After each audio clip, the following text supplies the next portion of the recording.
RCN. Le son de la différence. Le rendez-vous conso sur RCN avec l'UFC Que Choisir. Bonjour et bienvenue dans ce nouveau rendez-vous conso du UFC Que Choisir avec Jacques. Bonjour Jacques. Bonjour. Alors aujourd'hui Jacques, on va parler ensemble de location de véhicules. Oui, parce que tout le monde loue un véhicule un jour ou l'autre, soit pendant ses vacances, soit parce que sa voiture est en panne, soit parce qu'il y a un petit déménagement à faire, il faut louer une camionnette. C'est un des cas fréquents, effectivement. Donc tout le monde loue un jour ou l'autre un véhicule, et il faut quand même faire attention quand on loue, parce que on donne chaque fois une empreinte de sa carte bancaire, et on donne toute liberté au loueur de pomper sur cette carte bancaire. À surveiller quand même. Donc il faut prendre quelques précautions pour éviter de très mauvaises surprises dans les jours qui suivent la location. Alors, première étape quand on va louer un véhicule, c'est quand même déjà de trouver le loueur. Oui, trouver un loueur, alors on a que l'embarras du choix, je dirais. C'est ça. On tape sur un moteur de recherche, louer un véhicule, et là, il y a un tas de sites qui se présentent tout de suite, avec deux types de sites. Il y a des sites qui permettent qui sélectionnent, je dirais, des loueurs et des véhicules. Ils sont multimarques, multi-loueurs. Alors, c'est des sites type Rentalscar, Kayak, et puis quand on loue un hôtel sur Booking par exemple, ils proposent de louer un véhicule. Les compagnies aériennes aussi, quand on achète un billet d'avion, c'est vrai, la SNCF aussi, d'ailleurs, en sachant que ces compagnies-là, au niveau de l'offre, c'est quand même moins important que les loueurs généralistes. Ensuite, on peut aller sur les sites, que chaque loueur a son site à lui directement. Alors c'est vrai, c'est un peu plus compliqué à comparer, parce qu'il faut aller sur différents sites de loueurs pour avoir, parce que sur un aéroport, il y a vite fait 5, 6, 7 loueurs différents, donc il faut quand même faire attention à ça. Autrement, il y a des agences de location, là aussi, il y a des agences qu'on peut solliciter, et il y a aussi ce que font beaucoup de grandes surfaces, de louer un parc de véhicules qu'ils ont à disposition de leurs clients. Et puis, il existe aussi quelque chose qui se développe pas mal à l'heure actuelle, c'est la location entre particuliers, c'est-à-dire, j'ai un véhicule, je m'en sers pas à certaines périodes, je le loue à un autre particulier. Alors c'est moins cher en général que c'est des bons véhicules. En revanche, en cas de contentieux, ça devient tout de suite un peu plus compliqué. Et en termes d'assurance, tout ça, d'accord. Okay. Voilà, il faut faire attention à l'assurance. Ouais. Et puis, il faut bien vérifier les conditions du loueur. Alors, si vous avez entre 25 et 65 ans, ça va, vous êtes et puis plus de 4 ans de permis, je dirais, vous êtes à peu près tranquille, vous pouvez louer ce que vous voulez. En revanche, si vous êtes jeune, si vous avez votre permis depuis pas longtemps, ou si vous êtes plus âgé, ce sont des 65 ou 70 ans, il peut y avoir des limitations ou des surcoûts de la location. D'accord. Donc, il faut faire attention à ça. Il faut faire attention aux lieux de prise en charge, particulièrement des aéroports. Parce que dans les aéroports, vous avez deux types de loueurs. Le loueur qui a ses voitures sur place, un guichet, ses voitures sur place, et d'autres qui n'ont pas dans l'aéroport. C'est-à-dire, quand on arrive, on va soit vers un guichet, soit sur un lieu de rencontre, où le loueur vous attend, avec d'autres personnes, bien entendu, va vous amener en navette sur le site de location. Et là, vous arrivez sur le site, vous êtes 10-12 dans la navette, et tout de suite, ça prend un temps pour récupérer son véhicule très long. Donc, toujours préférer les locations dans l'aéroport même. Et puis, il faut faire attention au coût des options. Vous avez un jeune enfant, vous voulez un siège. Alors ça, c'est scandaleux. J'ai encore regardé récemment, quand on veut louer une voiture avec un siège, l'option siège enfant, c'est 85 €. Ah, quand même. Donc, on a intérêt quasiment à en acheter un. Le sert, oui, c'est ça. Quitte à le revendre à la fin sur le bon coin. Ou coin. alors l'emmener avec soi. Selon les compagnies aériennes, on peut l'emmener des fois gratuitement au siège enfant. Et puis enfin, il y a les assurances complémentaires. On pourra en parler dans la prise en charge du véhicule. Et puis, alors justement, parlons-en de la prise en charge du véhicule. Comment ça se passe ? À quoi il faut faire attention, notamment ? Il faut être vigilant sur l'état du véhicule. toute imperfection, même minime, doit être bien mentionnée. On a eu un litige à traiter à Nancy avec une location d'une camionnette chez Leclerc, d'ailleurs, où il y avait un tout petit éclat, mais vraiment il fait quasiment la loupe pour le voir, et il faisait payer une nouvelle peinture de toute la calanque avant. Ah oui, quand même, oui, effectivement. Donc, ça fait toujours plaisir. Ah oui, donc il faut vraiment faire très attention. Et alors, il peut y arriver, notamment quand on arrive en pleine nuit dans un aéroport, qu'on puisse prendre le véhicule sans contrôle. C'est à éviter, mais ça peut arriver. Dans ce cas-là, il vaut mieux prendre des photos des quatre côtés du véhicule au moment de la prise en charge, contentieux pour être sûr. Hein. Il n'y a pas que l'extérieur, il y a aussi l'intérieur du véhicule. Hein. Il peut avoir un siège un peu déchiré. Alors, remplacer un siège d'un véhicule, c'est dans les 1500 €, hein, qu'on va vous facturer. L'état du pommeau de vitesse, des choses comme ça, des traces sur l'intérieur des portières, les vitres qui ne marchent pas, tout ça, il faut vraiment faire attention aussi à l'extérieur comme à l'intérieur. C'est vrai qu'on y pense moins souvent à l'intérieur. Oui. On vérifie souvent l'extérieur, mais rarement l'intérieur d'un véhicule, c'est juste. Et un siège un peu abîmé, c'est fréquent. Et puis, quand même, vérifier aussi quelques points essentiels pour la sécurité, pour votre propre sécurité quand vous aurez le véhicule. Est-ce que les phares marchent bien, les clignotants? En cas de crevaison, qu'est-ce qui se passe? Est-ce qu'il y a une roue de secours? Est-ce qu'il y a une bombe anti-crevaison? Enfin, qu'est-ce qu'il y a?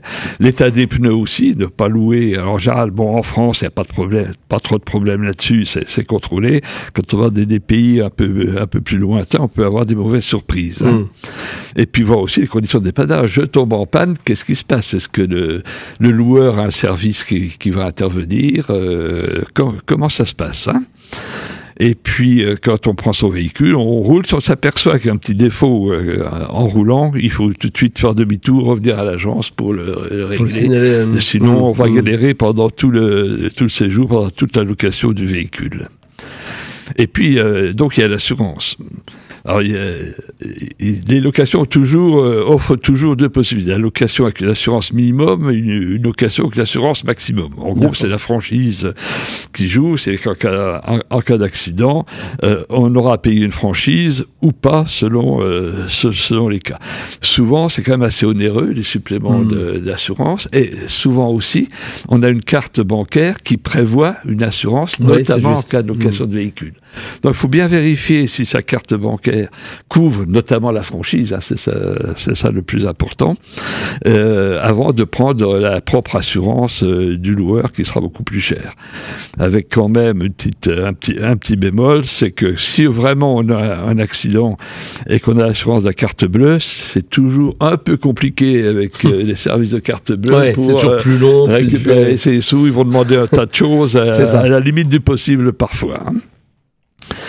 Et puis faire attention à bien mentionner aussi l'horaire de prise en charge, parce que c'est par 24 heures. Ah oui. Et si on dépasse, on le loue à midi, on le rend un jour ou 2 jours après à 12h30, ils vont nous compter un jour de plus. Donc ça c'est important. Et c'est vrai que c'est un piège, hein, fais attention à ça. Oui, donc il faut bien faire attention à ça. Et puis bon, la jauge d'essence, en général, ça c'est fait, notamment si on loue le véhicule sans contrôle contradictoire. Alors, on a vu comment on trouve son loueur, on a vu comment on prend en charge le véhicule. Une fois qu'on a le véhicule et qu'on est pendant la location, à quoi il faut faire attention? Qu'est-ce qu'il faut savoir? Déjà, en général, tout se passe bien quand même. Hein, mais parfois, il peut y avoir un souci mécanique, par exemple. Un tableau un petit voyant qui s'allume, attention. Donc, il ne faut jamais aller dans un garage puis faire réparer soi-même. Toujours contacter le loueur qui va dire ce qu'on fait.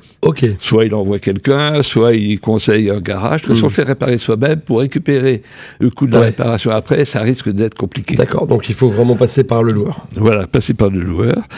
Et parfois, il peut y avoir un accident. Donc, bien sûr, constat amiable obligatoire, hein, parce que des fois, il y a les conducteurs adverses qui essaiera de ne pas faire de constat amiable. Donc, constat amiable, ou si c'est difficile, on essaie de voir avec la police qui peut intervenir. Et ça c'est vrai qu'on loue un véhicule ou pas, hein, d'ailleurs. Hein. C'est vrai aussi quand on a son propre véhicule. Pour ça, c'est vraiment nécessaire. Et puis prendre des photos du lieu de l'accident, parce qu'on ne sait jamais le contentieux qui peut y avoir ensuite. Hein. Ouais. Et puis faire attention aussi au franchissement de frontières. Ah, quand on loue un véhicule, on n'est pas sûr de pouvoir aller et voir si le contrat prévoit qu'on change. Donc, on a un cas de litige, par exemple, qu'on a eu. Quelqu'un a loué un véhicule à Malaga, donc sud de l'Espagne. Ouais. Je dit, tiens, je vais aller jusqu'à Gibraltar. Ouais. Donc, il était avec sa voiture à Gibraltar. Ça lui était facturé 143 € par le loueur. Pardon, mais qu'il a su comment? Il y avait un GPS qui ça, je ne sais pas, mais apparemment, il l'a su. Étonnant, ouais. Et donc là, il a pu facturer en plus. Voilà, il y a un surcoût, sauf si le contrat prévoit qu'on peut aller. Mais ça, les contrats le prévoient bien, donc il faut bien lire ce contrat avant de franchir une frontière. Et si on sait qu'on doit franchir la frontière, le dire tout de suite au loueur. Voilà. Ok, on a eu le véhicule, maintenant il faut le rendre. Oui. Alors, pour le rendre... Toute bonne chose a une fin, comme on dit toujours. Hein. Si l'agence est ouverte, on peut faire le constat d'état de lieu du véhicule en direct avec l'agent de l'agence. Alors surtout, l'agent de l'agence, il ne faut pas le croire. Il va vous dire, il y a un petit truc là, mais c'est rien, on ne vous facturera pas. Ça n'engage que lui. D'accord. C'est-à-dire que c'est le directeur de l'agence ou quoi qui va dire non, ça il faut faire réparer. Et donc, on va pomper, ça va vite, 1500 € sur votre carte parce qu'il y a ça. Donc, si l'agent dit non, ça sert, on ne vous le facturera pas, il faut que ça soit marqué sur l'état des lieux de restitution du véhicule. Donc, écrire, on a vu une petite bosse, mais qui ne sera pas facturée. Voilà, c'est ça, pour être vraiment tranquille. D'accord. Hein. Ou des fois aussi, ils disent ça va vous coûter 100-200 €. On le marque. Parce qu'après, le débit sera plus important. Et la même garage, c'est plus. Ouais. Lui, le souci de l'agent qui récupère le véhicule, c'est que ça se passe bien et que vous partiez au plus vite. Donc voilà. Et puis, il y a le cas si vous avez eu un accident. Oui. Alors, même non responsable. On a eu un litige de quelqu'un qui s'est fait rentrer dedans par l'arrière. Donc, la voiture derrière n'a pas freiné assez vite. Donc, la responsabilité était clairement à sa partie adverse. Mais quand vous allez rendre le véhicule, le loueur ne vous croira pas sur parole. C'est-à-dire, lui, d'accord, vous n'êtes pas responsable, c'est OK, mais vous payez quand même le coût de la réparation. Et quand on aura récupéré l'argent de l'assurance adverse, on vous remboursera. Et ça peut durer longtemps. Et le remboursement peut être pas à la hauteur de ce qui avait été prévu. Hein. Je suis certain qu'un jour, on pourra faire une chronique sur les assurances auto. Sujet. Voilà, donc il faut faire attention à ça. Et puis, s'il y a un désaccord sur l'état des lieux ou sur la facturation, vous étiez facturé après, tout s'est bien passé, lettre recommandée avec AR à l'agence qui loue, et si ça se passe pas bien, faut bien nous voir, parce que ça, c'est toujours des dossiers assez lourds. Hein. Oui, c'est vrai, et heureusement que UFC Que Choisir, justement, est disponible. Quelques conseils, Jacques, pour terminer sur la location de véhicule. Comme on a dit, à vérifier la pertinence de prendre ou pas un complément d'assurance, être très strict quant à l'état du véhicule pris en location et restitué. Si besoin, si vous avez besoin de ces enfants, emmenez-le avec vous ou achetez-le sur place, ça vous reviendra pas plus cher. Et puis, si accident, toujours état des lieux, police et témoin, c'est encore mieux. Ouais, on est bien d'accord. Merci beaucoup, Jacques. Je rappelle que on retrouve toutes ces informations, si vous avez entendu qu'une partie de la chronique, sur le podcast que vous retrouvez sur le site www.rcn-radio.org, que si également vous avez, vous souhaitez plus d'informations ou pourquoi pas des conseils, on peut s'adresser à l'UFC Que Choisir. Oui, vous pouvez nous adresser à nous. On a des antennes d'ailleurs à Sarrebourg, à Épinal, il y a une association aussi qui existe, et on a une antenne aussi à Bar-le-Duc. Merci beaucoup, Jacques. Et nous, on se retrouve la semaine prochaine. Oui, bien sûr. Pour un nouveau rendez-vous conso du UFC Que Choisir. RCN, www.rcn-radio.org